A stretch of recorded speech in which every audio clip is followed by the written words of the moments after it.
Hey everyone, welcome to the amazing trading world of Jack and Little Black. Don't blink, what's coming next will have you in stitches. Jack urges Little Black not to be a rock star with a gun, as it brings trouble. Little Black claims he's a lone wolf, not needing superheroes. Facing Little Black's skepticism, Jack proudly claims to be a billionaire, driving a LaFerrari, living in a skyscraper sea view mansion, never repeating his outfits. He's living the life with fans everywhere, ladies queuing up daily just to hug him, talk about winning at life. Little Black, hearing this, can't help but tease him, then bursts into laughter himself. Seeing Little Black's odd expression, Jack thinks he might have eaten magic mushrooms, wearily returning home to flop down on his throne aka his big bed. As morning light creeps in, Jack hears a feminine voice, a mix of happiness and horror. Dazed, he thinks he's dreaming, only to find his first love next to him after 13 years, surprise or scare. Little did he know, the next moment, two kids and the dog burst into the bedroom, and Jack suddenly realized, this dream is way too real. He jumps off the bed in a panic, clumsily dressing like a startled deer. But before he can pull it together, his first love has grabbed. He balls out like a ghost, leaving her behind as he wants to escape to his place. With his once LaFerrari now disguised as a car, he runs for over an hour straight to the city, nearly gasping for breath, only to find himself at his apartment building, but the doorman has stopped him. Even his chatting neighbor looks puzzled, like Lost Jack, warning, is this a Christmas prank? A wave of anxiety washes over him. Jack angrily returns to the office, suddenly realizing that nobody seems to recognize him now, and he feels an urgent desire to bring this tedious farce to an end. Looking at the shareholder list where his name seems to have vanished, Jack panics. Running outside, everything around feels oddly familiar, yet he fails to grasp why he no longer exists. Just as he's lost in thought, a LaFerrari screeches to a stop in front of him. And to his surprise, it's Little Black from last night. This car is his own, and Jack eagerly jumps into the car, desperate to uncover the truth. Little Black explains to Jack it's a divine reward for his good deed last night, bringing him to a parallel world. Here he gets to experience the life he missed, but at this moment, Jack just wants to get back to his real life.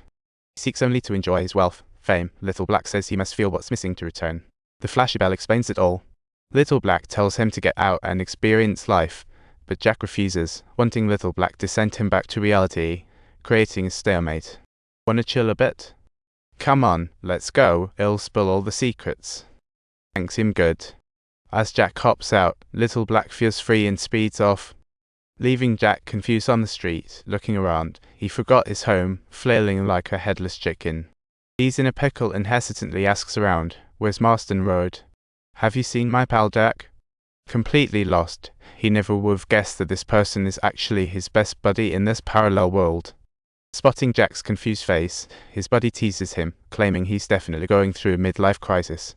He warns Jack to avoid mistakes, living an enviable life with 2 kids and a sensible wife. Don't ruin the most wonderful thing in this life just because of a moment of impulse. These words Jack told him last year too. His friend gives him a warm embrace, and Jack nervously opens the door to his house. The moment Kate sees Jack, she's overjoyed, rushing to hug him, fearing if she loses him again she'll call the cops on the spot. Her panic tone is proof of how much she cares. Kate urges Jack to get ready quickly because they're off to a dinner party.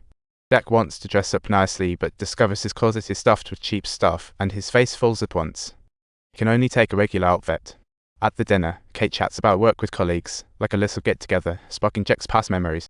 In his real time, Jack and Kate split 13 years ago due to his abroad internship, while Kate wanted him to stay. Even though Kate baits him for the sake of his future, Jack didn't look back, ultimately bidding farewell to the woman who loved him. 13 years later, Jack successfully opened his own finance company in New York while Kate had long faded from his mind.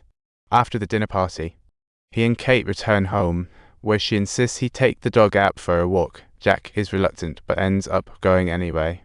Upon returning, Jack finds Kate has prepared clean pajamas for him. The warmth of it nearly brings him to tears. The next morning, he wakes, feels beside him empty, sighing in relief, only to be yanked back by a child's cry. He pushes open the bathroom door, telling Kate the child's crying, but she replies flatly, it's your turn today. Kate starts dancing happily on her own, while Jack looks at the diapers he's supposed to change, feeling a wave of despair wash over him. Luckily, his daughter guides him nearby. Watching him fumble, she bluntly asks, "You're not my dad, right? I work on Wall Street. You got it. I have loads of houses, plus a doorman. I can buy anything I want. This isn't my life. It's just a..." "Where's my dad?" "I have no clue." Jack tells her the truth, but his daughter believes he's an alien. He delivered quite an impressive show.